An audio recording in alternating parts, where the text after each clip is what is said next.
The conversation is definitely on site. SK Vibemaker, DJ presenter, Glory DJ presenter, and we have Miss Banks and Kranium. Now, Miss Banks is a rapper that is definitely twinged with the Afro wave style, and Kranium is a reggae dancehall artist. I want to have a conversation about the kind of in the shadows battle between reggae dancehall and Afrobeats. What battle? Juggling for somewhat of a space and a spotlight.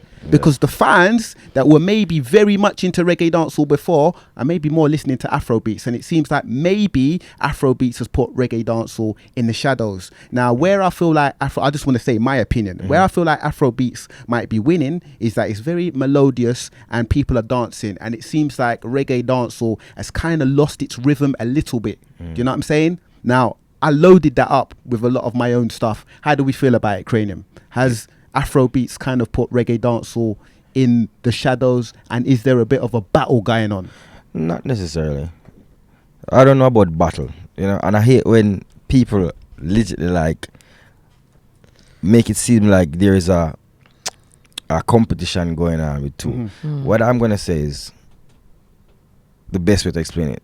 In 2000, we're kids, obviously, but in 2000, I live in New York. And I'm hearing Shaggy, Sean Paul, Beanie Man, Baby Sham, Bounty Killer, TOK, Elephant Man, right? We had a golden era when dancehall are play everywhere. Yes? Afrobeat is having their golden era. There's nothing to compare about. Dancehall has been set. How long will dancehall been dominant? So long. Jamaica is only 2.3 million people. 2.3 million people. You have a genre in Africa, it's Afrobeat, that's been building, slowly building, and it reached its peak where there's a lot of African acts right now. How much people in Africa? Jamaica could fit in Nigeria like 7, 8, 9, 10 times. Jamaica could fit in Nigeria 100 times. Okay. Sorry. It's 200 million population. Seriously? Yes. That's crazy. So it's not even about the music per se is not so the same. It's just that we have to understand like the man have them golden time. Leave them. Let them enjoy themselves and them express themselves. It's new, it's fresh to the people. Them. It's been around for a minute, but they have been exposed now to the world.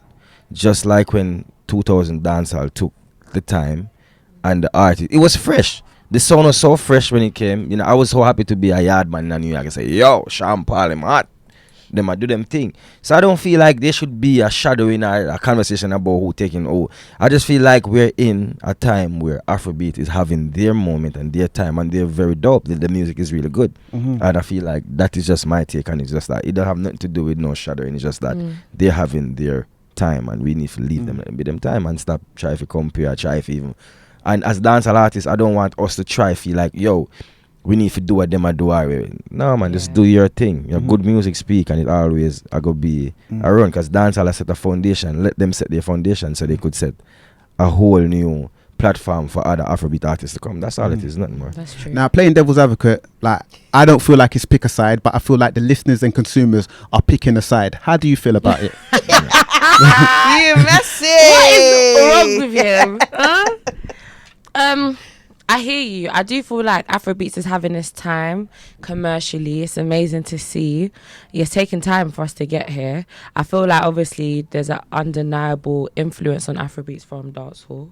I think from like the tempo, just the sound, like or the way that like when I listen to like a Wiz or Burner, they can mix up like the patois and the pidgin, the dialect. It sounds very similar. It sits on the same beats type of what like very well. Like Last is a big example. Like just a lot of what Burner's been doing really. And yeah, we're just having our time, but it's really nice because I feel like Jamaican music and Caribbean music in general, reggae, dancehall has had such a long reign for ages. Like you could look back and people were killing it from like, you know what I mean, Bob Marley and everything. You have so much history, so it's nice now that Africans are having that time, and it's only going to keep prevailing. I don't feel like it's going to stop. You refer to it as you lot. Should it be you lot? Like I know Well, I'm us of the as well, I Caribbean. guess, because we're all black. I mean, we're all African. Yeah, but I just mean like as I don't know, like for the music I make, like for instance, if someone from the UK is doing like some type of dancehall influenced music, they have a lot of history to kind of look back on and study. Whereas for me, I don't feel so. Like I could go back and study like Fella, but Fella and the music we listened to back then don't sound like Afrobeats now. It's like high life and it's old school African music. It sounds nothing. You know what I mean? But even with reggae, even if the tempo is different, like the dialect's kind of the same. So you don't have people like what? You don't have history. Do you know? When I say you, it's because I'm African. But yes, we are all one. But you know, Caribbeans have history in music for a long time. So yeah, I just feel like we're having our moment now. And the next point is like, you think about it. There was not enough footage or enough exposure like now, where a kid in Ohio or Kansas City on a phone and seeing African kids dancing to a beat and like, what is this sound? This is beautiful. You know what I mean? And it spreads, and the exposure of it now is just like, think about reggaeton. Bad Bunny and J Balvin was the biggest thing. They were and still is the biggest thing. But I'm saying like, there was a moment where reggaeton was like in the forefront of everybody's face. They had their moment and they created a platform, and they're still doing the internet make everything spread. And as I said, man, I don't think there is no side picking. I personally feel like if it was a dancehall artist who sing last it'd have been a big record. If it's an Afrobeat artist who sing old year, it would have been a big record. It boils down to good records that is coming out that is just good and people's gonna play it. It doesn't matter. And one thing I say as well, you see the population of Nigeria alone, because that's where the Afrobeats is like prevalent, where it's popping. You know how much artists are coming out every day. The population is mad, and now they've actually got money to back them, so it's getting crazy. And that's why you see so many people, like, you look at the billboards now and everyone's hitting it, like from Fireboy to what's his name, CK, Thames, Amaray. It's like back to back. It's mad. So this is what I'm gonna touch on, Miss Banks. Like, Kranium, you're a breakout artist, like of a newer kind of era from reggae dancehall. Like you, it's not just about the numbers, but you are very visible and you are impacting internationally, unlike a lot of other dancehall artists. I mean, numbers wise and like the charts. Now, where do we feel like where are the reggae dancehall Thames, Wizkid, Burna Boy, Fireboy, where are they? But that's why I say you can't compare, because I feel the population. And I'd say, look at Skilly's done really well, you know. Skilly Bang had with Crocodile Teeth, and that's a proper like gunman tune. It's not even, do you know what I mean?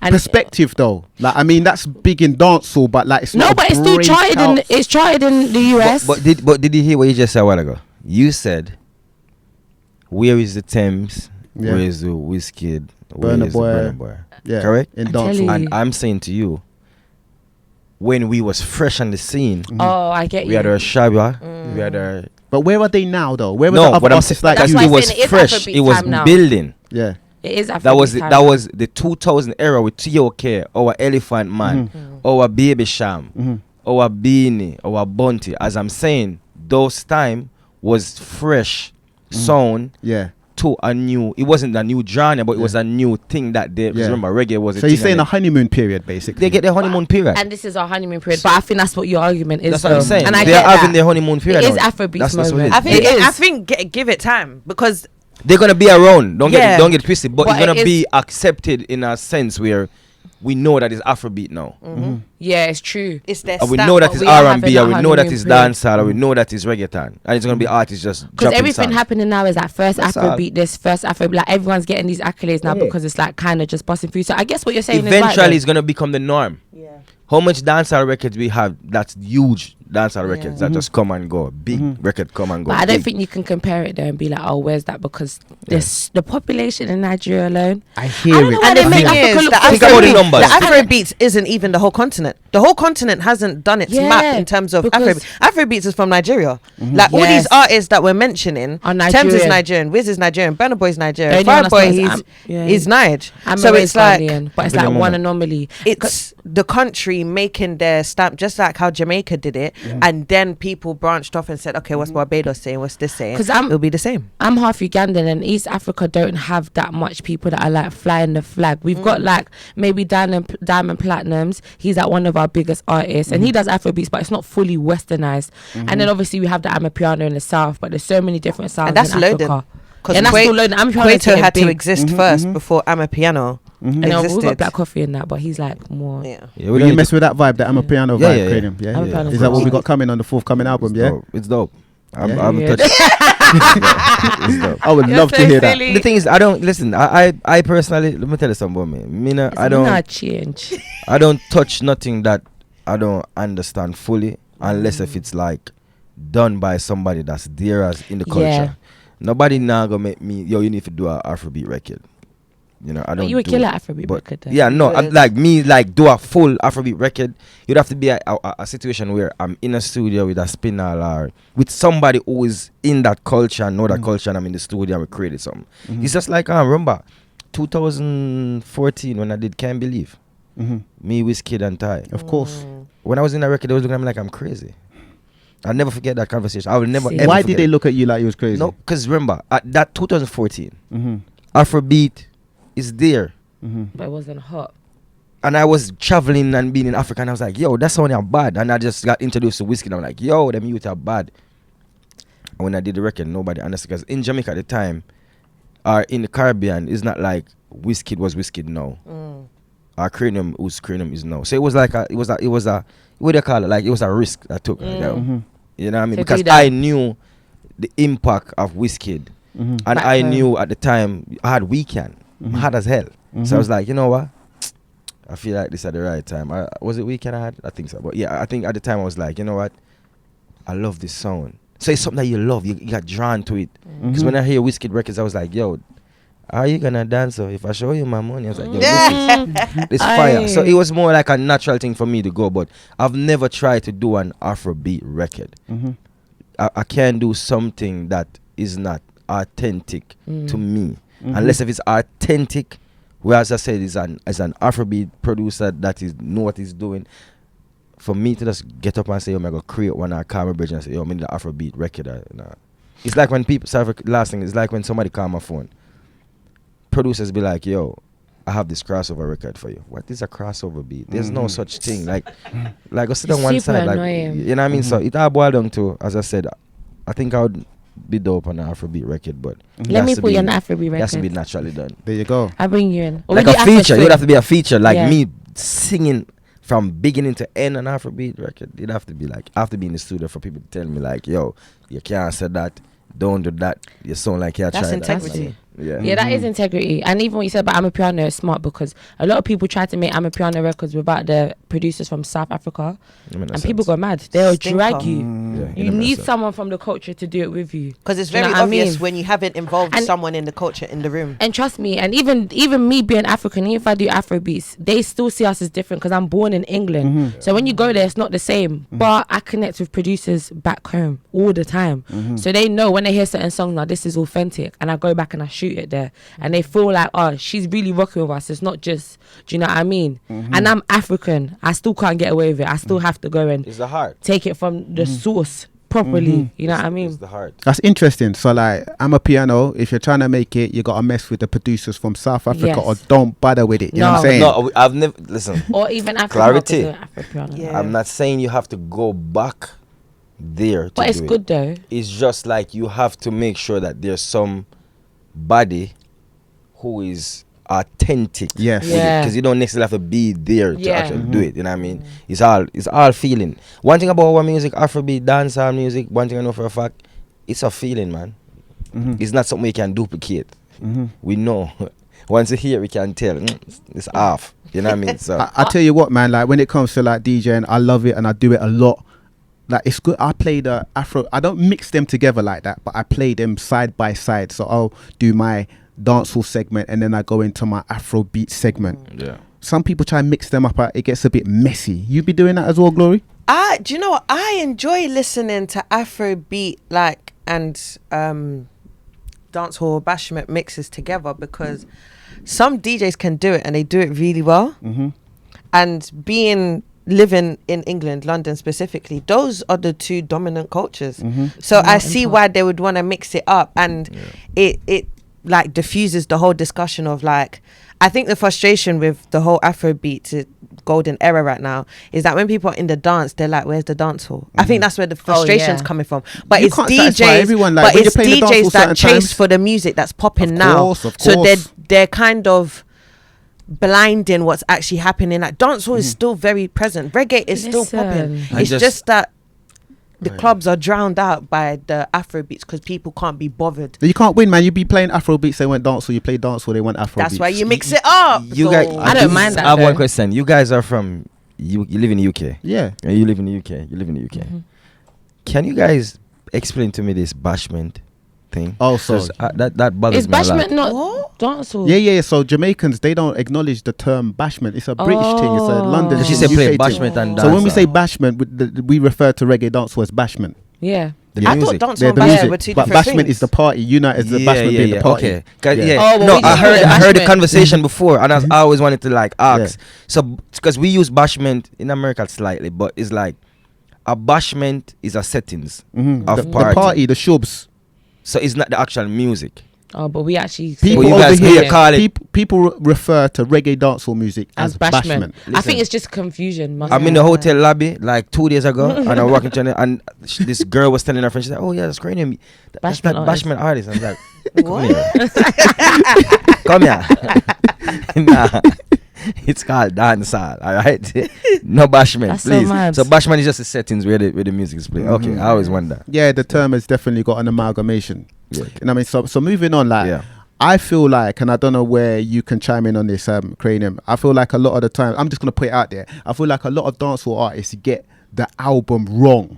You know what I'm saying? So the dancehall artists, they be making all of these rhythms and songs, and you know what I mean, on the different rhythms or whatever. And when it comes to making their album, they switch the sound so much. I feel like with the Afrobeats artists, like Wizkid made his album, and it was like what we kind of more expect from you, the sound like traditional to your sound. Burna Boy, the same thing. All of the big artists, when Thames released their project, same thing. I feel like they get it right. Dancehall artists for the longest time have been getting it wrong. I don't know how I felt about Shensia's album. I'm here actually saying it on record. You can see my face. I'm saying it. I feel like a lot of dancehall artists get the album wrong. So how do you feel about it, man?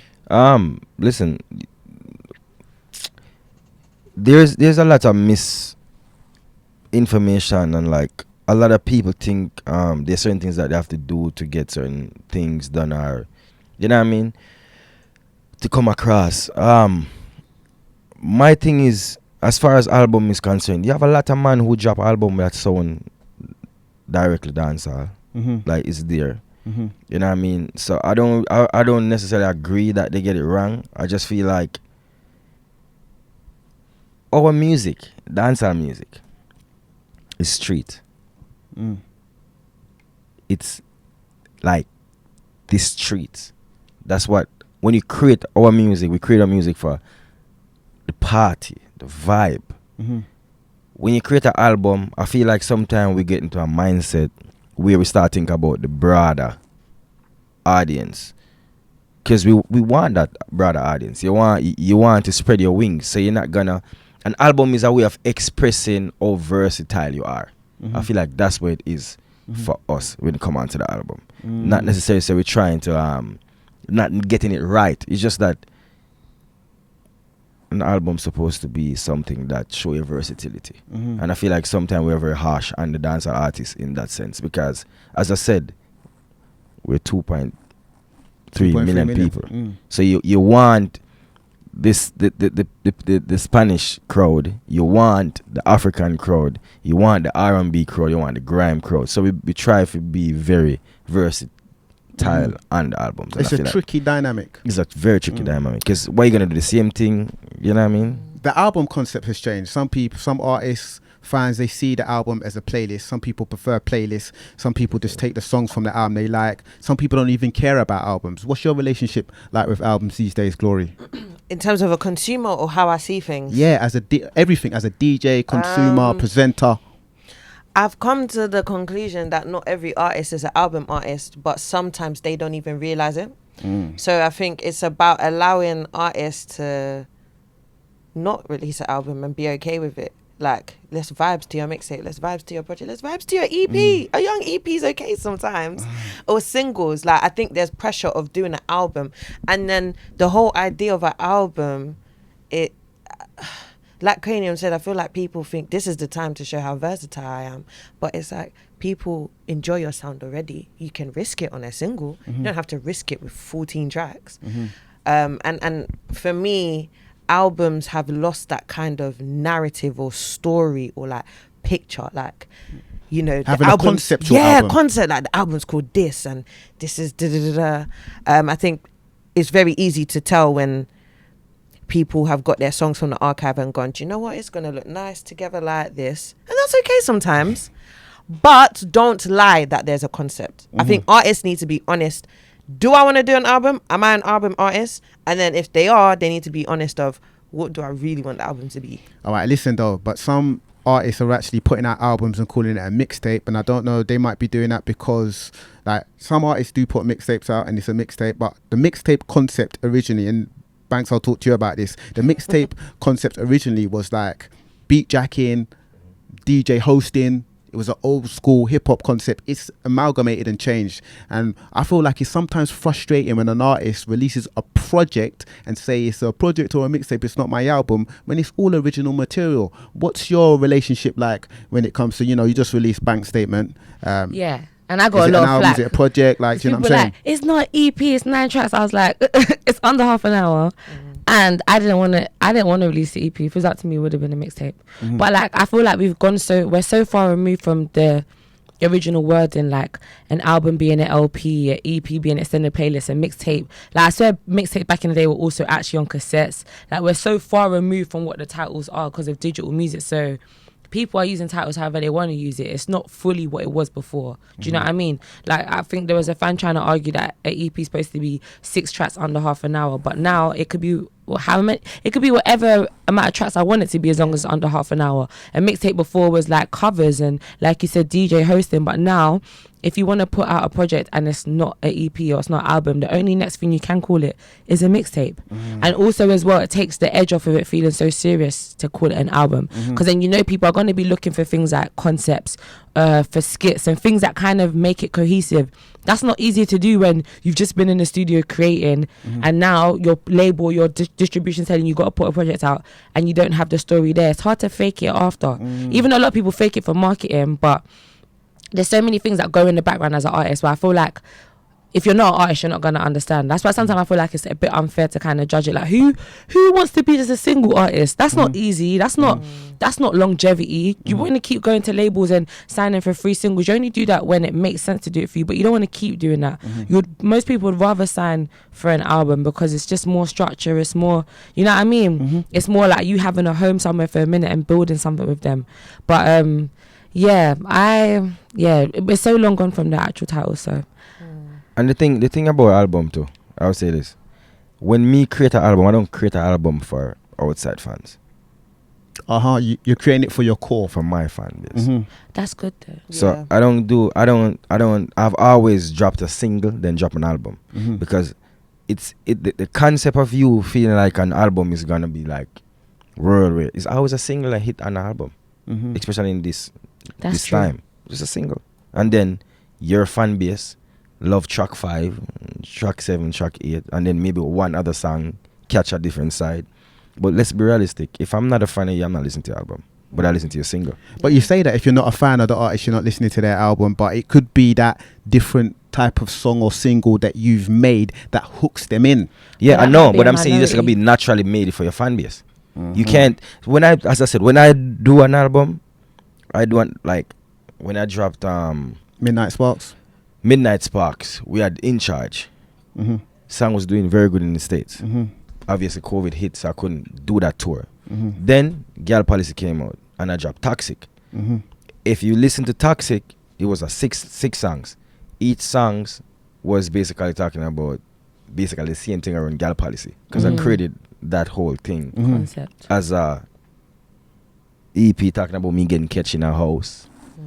and me not jumping through no window and you know wash my thing in a kitchen and sing. So, but I wasn't thinking about outside fans because I knew the power of Girl Policy. Girl Policy was everybody's song, but I wanted to give my fan 4 songs to listen to with the project. So Girl Policy, one of the biggest dancehall songs over the last 3-4 years, man. What an absolute juggernaut. How would you explain what that has done for your career, man? Yeah, I mean, it's a thing where, for me, as I said, I've always like, if you look at my catalog from Nobody Have to Know to Last Night, Weekend, I've always tried to have that one record that I only drop 2 songs a year. In my whole entire career, I've only dropped 2 songs a year. It's crazy. I've never dropped 3 songs. For a dancehall artist, you know what I mean, who's dropping so many tunes, it's an anomaly. Normally it's like 5-6 songs a month. And me, Kranium, dropped 2 songs a year from 2014 till now. I've never dropped 3 songs. So, as I said, I've always tried to capture everybody else's fans. So you're doing quality over quantity. Exactly. One records. But as I said, rare in this generation as well. But as I said, it was just for me to capture the outside, not Kranium fans with one record and then give my fan base a project for themselves. So when I drop an album, I don't care if it's 10 people listen or 20 people are. I don't care about the number part of it. I care about the number of the single. That's what I look at. Does Miss Banks fans like the song? Does Wizkid fans like the song? Does Burna Boy fans like the song?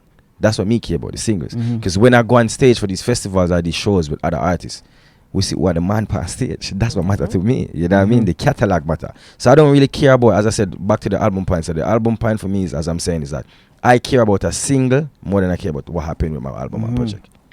How do you balance the concept of like quality over quantity in a generation that just want mass amounts of music, Miss Banks? Yeah, it's a hard one.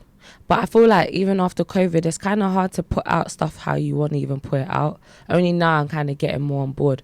But if it was up to me, I'd like to flood the streets, you know, that's more my vibe. I would like to just release back to back. I like the way the Americans do it. And I think even Jamaicans do it as well. Like, I look at some artists, I'm like, you lot just drop. But I feel like in this era, it's all about letting music go and not holding on to it. Like, the new artists are posting snippets every other day on TikTok. You know what I mean? That's how Pink Pantheress got big. Like, I feel like I have still so much more to give. So if it was up to me, I'd want to put out more music. And I feel like I've always thought about it, but I'm actually going to do it where I put out freestyles just so I can show them my pen's still working. I just like dropping. Yeah, I just like dropping. And like what Kranium said about the single thing is correct. Because when you were saying earlier, you know, if an artist wants to try something different, they should put it as a single. I think that's very risky. And I don't think they should do that. So you know, you're saying that, you know, someone might do a project and it's all these different songs, but you feel maybe they should try it on a single. Maybe if it's a throwaway. I said not all artists are album artists. You don't have to force it. You can just stick with singles. Oh, yeah. Okay, yeah. Because I was gonna say, you don't have to do albums. I got you wrong. Because I feel like it would be risky to just drop a single that's totally different from your whole vibe. But I feel like your singles off your project. Some artists do that though. Yeah, if you're dropping a project and you're dropping singles, I feel like your singles should be like the biggest songs you think you have off the project. So that one draws attention to the project. But shouldn't the whole project be big songs? Yeah, but still you have your best of your best. Come on, you know, when you play some songs to people, what they're gravitating towards more. You know what I mean? Obviously sometimes it's other way around. You might drop a single and it does so mad that now you have to drop a project and then you build that after. But the single should always be mad. The single should be what's going to draw people, and we don't always make the right decisions as artists. Well, and then sometimes you drop a project. And the single picks itself. And the singles pick itself. That's what I'm saying. So you do drop records that's good. But as I said, what are you feeding? Are you feeding the world? Or are you feeding your fan base? Because your fan base is going to make the record break. Nobody's can break a record for you than your fan base. Me not care what nobody wants to say. A DJ can play the song, true, and he could love the song, but if she doesn't love it, and perfect example, I did a show one time in Poughkeepsie, and this is when I learned my biggest mistake. And the promoter gave me the biggest lecture. This man came back, says, man, I'm the biggest Kranium fan. I was like, thank you, man. And he said, yo, the biggest song right now is This Morning. And I was like, really? Did you know I put that song last on my set? And when I was performing, everybody was looking at me like I'm crazy. Because he's a big fan of that record. Yeah. Personal favorite. You know what I'm saying? The man I tell me, yo, it's the biggest song. Yo, the place like a shell. Which one is your personal favorite? What would you put last? My policy. My favorite song. What's your closing song at the moment? Yeah, because people make the biggest song their closing song sometimes. If I'm in America, my biggest song would be Nobody Else to Know. Mm-hmm. If I'm in Canada, I'm gonna go with We Can. If I'm in Jamaica, like the core, I'm gonna sing Buy Where You Want Buy. Totally different, innit? This is mad. And if I've never heard this. Yeah, and if I go to Africa, I'm gonna close with Can't Believe. And if I'm in the UK, I'm gonna end with Girl Policy. This is what dancehall artists have to deal with. No, but I rated it because he knows his fan base. Each market have a bigger record. You know, then there's certain songs that is big that's not like in Canada, for next example, Stamina is one of my big records. I win gold 3 times in Canada, so I know which records, but it doesn't work in the core. If I go in the core, I have to go sing Justice Style with me and Alkaline. I have to sing Buy Where You Want Buy. I have to sing History. Last Night. Then there's certain crowd, you just have to sing different things. In the UK, I'm guarantee We Can. Me guarantee Last Night is a big record and Girl Policy huge. So I have a very unique catalog. Don't worry, we're good in the UK Kranium because there's a lot of songs that we show in it. You get I'm a placement. There's a lot of. But I'm just saying, you know which song you're gonna do last in each market. Because a lot of artists don't understand that there's markets. And fans don't know that. So some fans be like, yeah, the artists they fall off, and I've heard people say artists fall off and me buck them someplace in a road. I'm like, yo, they're doing their thing. This what? It's what do you mean? Like I perform in Albania. Wow. In Albania, my biggest record in Albania is Boom. And you probably never heard that record in your life. I know your catalog, so you can't test me on that. So what about when it comes to your set list, Miss Max? You feel like you tweak it around much? Like, what's your show closer at the moment? What's your biggest song? Snack. Yes. I always end on Snack, no matter where I am. Well, I was in Germany the other day and I didn't end on Snack. Actually, no, I did end on Snack, but I feel like the energy went down. I done gun lean and some drill, and I mixed it with a We Got Freestyle. They were mosh pitting, going crazy. I felt like I didn't need to do Snack at the end because it felt like they were on a high. But I've never deeped it. Maybe I should switch it up sometimes. It's like as DJs, we always shuffle around our sets. How often do you do that, Glory? Shuffling around your set. Do you know what? It depends on the vibe. You have to read the room. And the room can change, so you have to continue having one eye on the room and one eye on what you have. It's a science. I be stressing at my DJ with that though. Sometimes I'm like, nah, Lego, that we can't play that one today. No, it's too slow. Do you play Chat to Me, girl? No. Why? So I like to do. It might be unfair, but I do like my biggest songs. I feel like I do my biggest songs, and the maddest thing is, I feel like the other songs that are as big as Snack or near enough, they're features. Like, I know, for instance, I don't perform Bop Daddy, but Bop Daddy's big. If I go to Nigeria, I have to perform Bop Daddy, but then I don't perform Bop Daddy in other countries. But then I also want to end on a song that's mine. So I don't know, but I be telling my DJ all the time, I be switching things up. I'm like, no, I'm not doing that today. That's good. Yeah,